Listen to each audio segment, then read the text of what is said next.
आज हम बात करते हैं वास्तु के बारे में और वास्तु में सभी लोगों का एक बहुत बड़ा प्रश्न रहता है कि हम लोगों को जो बच्चों का स्टडी रूम बनाना है वो कहाँ बनाएं। स्टडी रूम का हमारे जीवन में बहुत ही महत्व है क्योंकि सबसे बड़ी बात यह है कि स्टडी से ही हर चीज़ का ओरिजिन होता है। हमारी प्रोफेशनल लाइफ, हमारी मैरिड लाइफ, हमारी ज़िंदगी का गेन और प्रॉफिटेबिलिटी हमारी एजुकेशन के ऊपर डिपेंड करती है। अगर एजुकेशन की रूट्स को समझ लिया जाए तो हमारे लिए बहुत ही आसान हो जाता है कि उन सभी ग्रहों को नेक करना जो एजुकेशन के लिए रिस्पॉन्सिबल है और सभी दिशाओं को।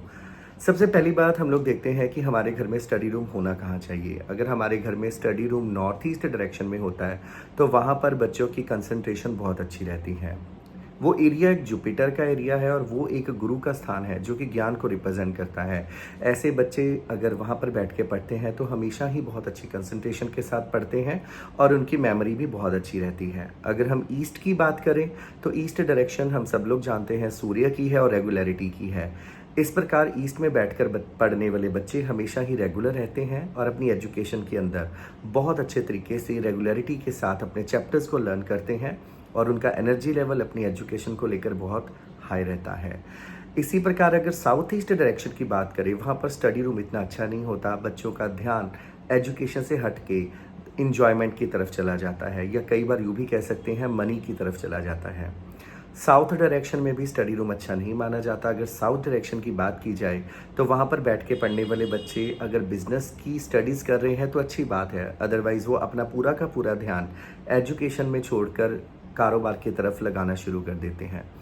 इसके बाद साउथ वेस्ट की तरफ देखा जाए, साउथ वेस्ट डायरेक्शन अगर कोई स्किलफुल स्टडी है, अगर बच्चे किसी स्किल को लेकर स्टडी कर रहे हैं तो उसके लिए फिर भी रिजल्ट्स एवरेज हैं। Generally south west direction earth element को रिप्रेजेंट करता है, बहुत सॉलिड एलिमेंट और रिलेशनशिप को रिप्रेजेंट करने वाला है। ऐसे बच्चे भी यहाँ पर एजुकेशन के लिए बहुत अच्छा रोल प्ले नहीं करते हैं। हाँ, वेस्ट और साउथ वेस्ट डायरेक्शन जो कि विद्याभ्यास की डायरेक्शन मानी जाती है, वहाँ पर बच्चे बहुत अच्छी स्टडी कर पाते हैं। वेस्ट डायरेक्शन में देखा जाए तो अगर बच्चे बैठ के पढ़ते हैं तो उनका ध्यान ऑपोजिट सेक्स की तरफ ज़्यादा इंक्लाइंड हो जाता है। इसी प्रकार नॉर्थ वेस्ट में अगर बच्चे बहुत क्रिएटिव स्टडी में है, डेली क्रिएटिविटी की ज़रूरत है, तो वहाँ पर बहुत अच्छा माना जाता है। नॉर्थ डायरेक्शन में एजुकेशन के रिजल्ट्स बड़े एवरेज आते हैं क्योंकि वहाँ पर भी बच्चे अपनी एजुकेशन से ध्यान हटाकर बाकी चीज़ों की तरफ या कमर्शलाइज्ड हो जाते हैं, ये देखा जाता है। तो इसके लिए जनरल ऑब्जर्वेशन ध्यान में रखें, बच्चों की एजुकेशन का जो स्टडी रूम है या स्टडी टेबल है वो नॉर्थ ईस्ट डायरेक्शन में, ईस्ट डायरेक्शन में और वेस्ट ऑफ साउथ वेस्ट में होना चाहिए। बच्चों का स्टडी टेबल हमेशा वुडन का होना चाहिए। बच्चे ईस्ट या नॉर्थ की तरफ फेस करके पढ़ें।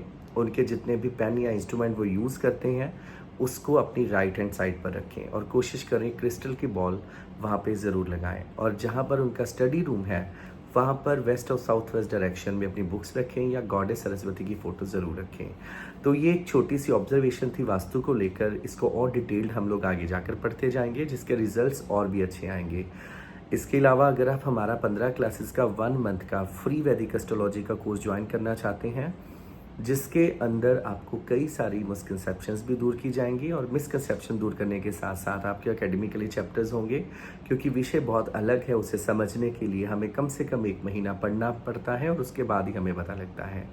आपकी कोई भी क्वेरी हो आप हमें कमेंट छोड़ सकते हैं, या कुछ आप लर्न करना चाहते हैं या कुछ आप समझना चाहते हैं ज़रूर हमें कमेंट करें। Thank you so much.